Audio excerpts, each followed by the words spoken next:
If someone would have asked you, which game would you buy mere days before the Switch 2 releases, would you have said Cookie Clicker? Because that's what I did. So just before the Switch 2 came out, I got an email proclaiming Cookie Clicker now out on PS4, Xbox Series, and Nintendo Switch. So I bought it. And how is this port? Is it better than the PC version? Is it worse? Well, let me first tell you the pros.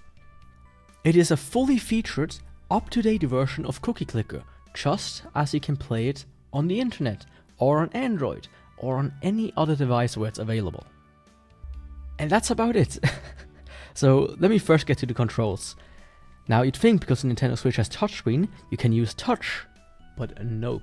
This is a purely controller-only game. You can't hook up a keyboard and mouse and control it that way. You can only use the controller.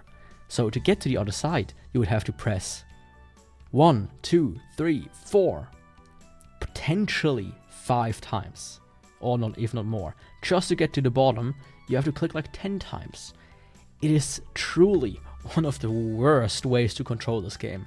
Now you can press X and get into free roam mode, but even that is a bit finicky, as you cannot really precisely go to where you want to go, because the mouse just snaps to whatever is closest.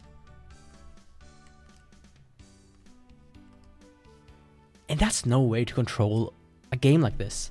I would have expected that they made a port specifically for the Nintendo Switch where you could use the touchscreen. But that is a feature most developers seem to have forgotten about, that this thing has a touchscreen. Or maybe use a gyroscope like a mouse. Nope, controller controls only.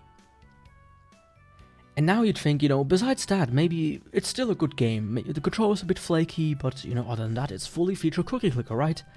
Well, yes, but the performance, you wouldn't think it, but the performance is pretty bad. Now, as you can see, I turned off the cursor, I turned off just a lot of the fancy stuff, because the frame rate would just dip. And as an example, if I go here to the stats and try to scroll through the achievements, it just completely falls apart. Can you see that? Even just pressing fast, it doesn't go anywhere. The performance is horrible.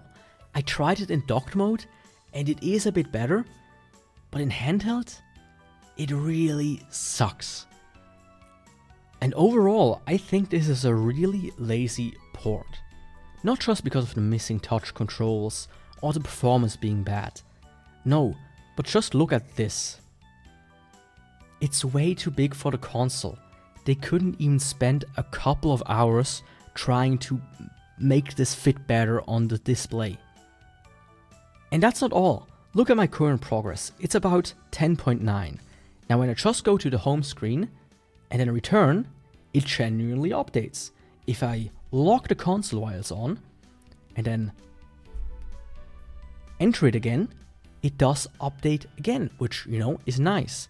But when you close the game or you just leave the console in sleep for too long, it no longer progresses. Cookie Clicker is a game which progress highly depends on doing lots of it offline or in the background, and that not working properly is completely strange to me. How could they mess it up this bad?